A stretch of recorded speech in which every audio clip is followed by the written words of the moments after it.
Shalom. Kita akan berbicara tubuhmu adalah bait sucinya Allah. Lebih spesifik lagi, kita akan membahas tentang tubuh kita adalah bait suci. Apa yang dimaksud dengan tubuh kita adalah bait suci?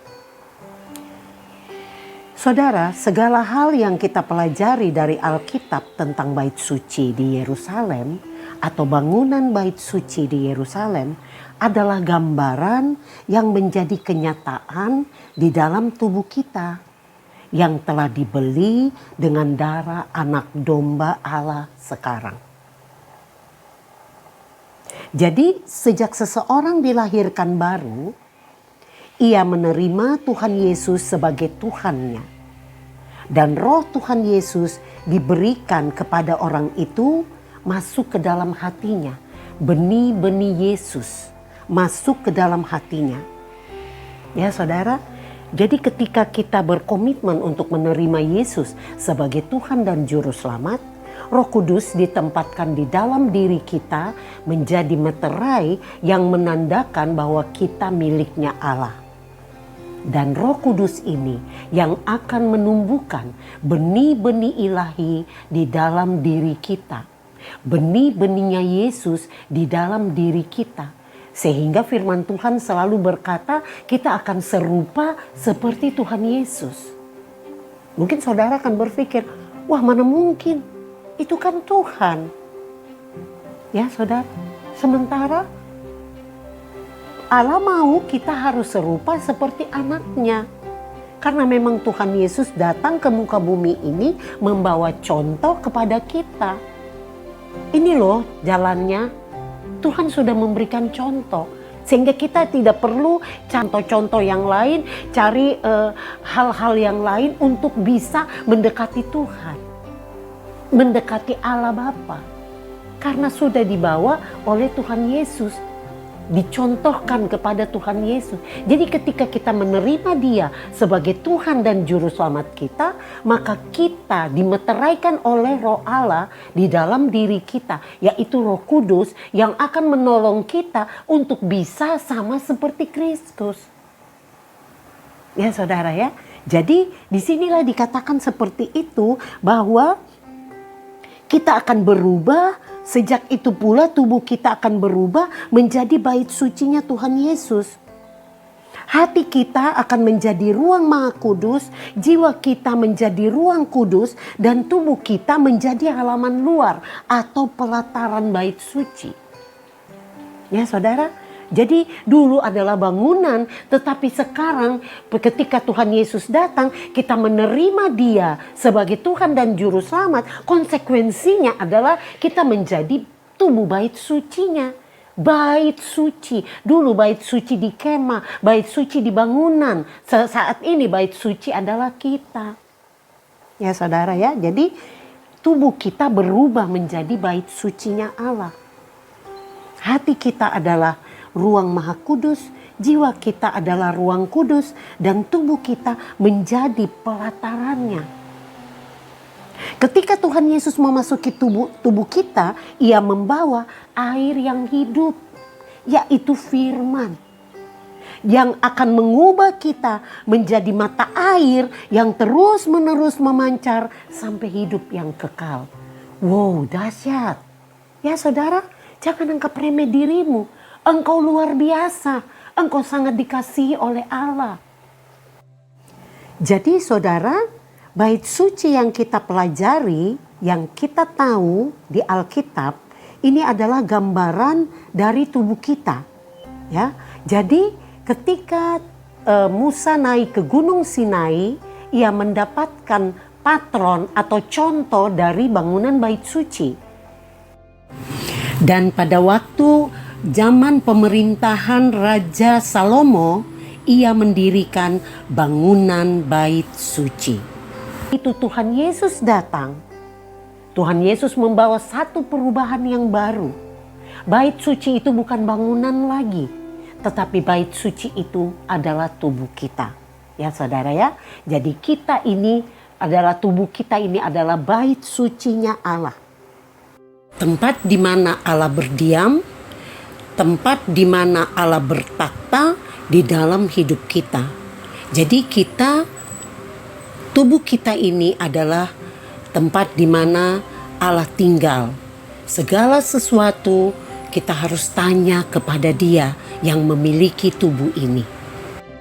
Kita juga harus belajar untuk kerja sama dengan Roh Kudus. Kita bisa berdoa seperti ini. Silakan Roh Kudus, ambil alih hidupku. Silakan Roh Kudus, ambil alih pemikiranku, perbuatanku, tindakanku, perkataanku, hidupku pada hari ini, aktivitasku pada hari ini. Ambil alih, silakan Roh Kudus.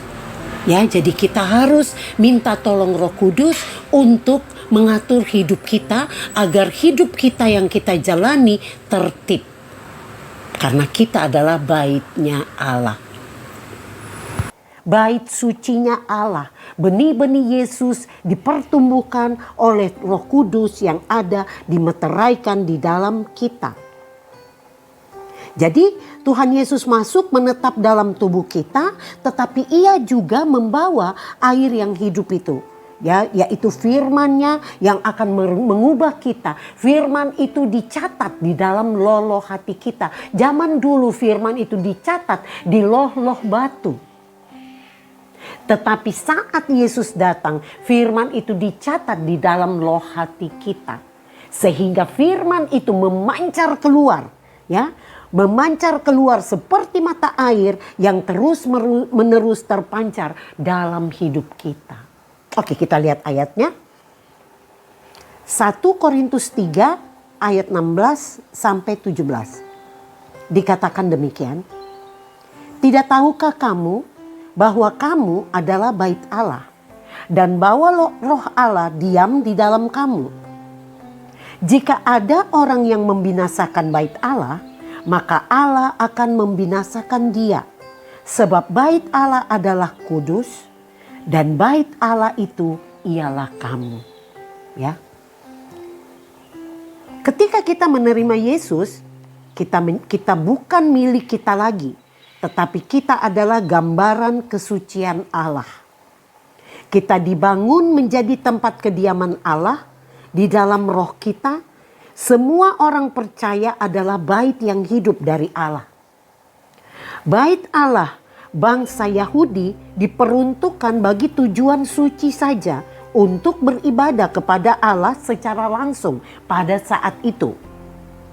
Begitu juga sekarang orang percaya dipisahkan dari kegunaan-kegunaan dunia ini dan dikhususkan bagi Allah. Jadi kita bukan milik kita lagi, ya saudara ya. Kita dikuduskan bagi Allah.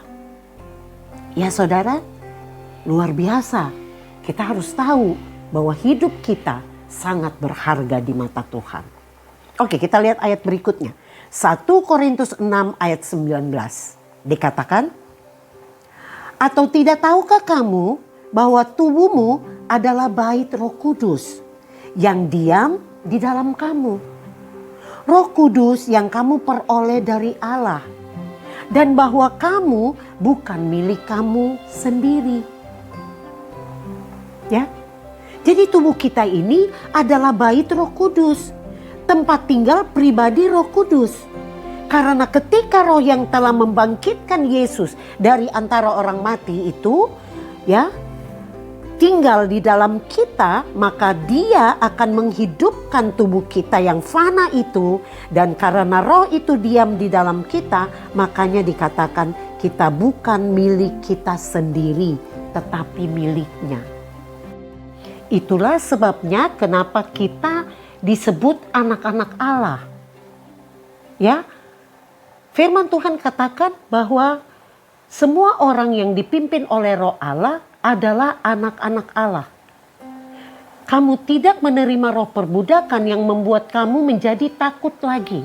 Tetapi kamu telah menerima roh yang menjadikan kamu anak Allah.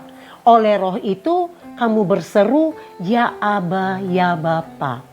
Wow, luar biasa ya saudara.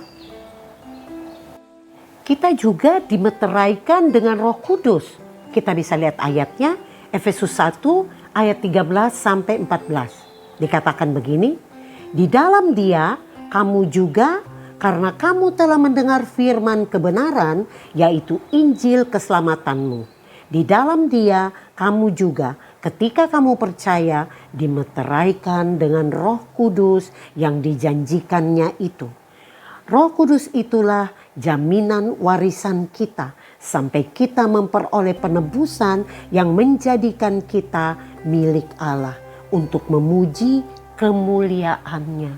Ya saudara, jadi meterai Roh Kudus itu di dalam kita, Allah telah memilih kita untuk diselamatkan. Ketika kita mengaku percaya dan menerima Yesus dalam hidup kita, maka melalui penebusan Yesus Kristus yang telah mati di salib dan bangkit dari kematian, kita menerima anugerah, yaitu pengampunan dosa.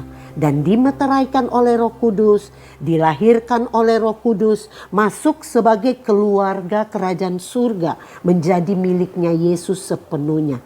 Roh Kudus itulah adalah meterai dan jaminan keselamatan yang menjadikan kita milik Allah untuk memuji kemuliaan Allah Bapa. Demikianlah kebenaran firman Tuhan ini. Tuhan Yesus memberkati. Amin.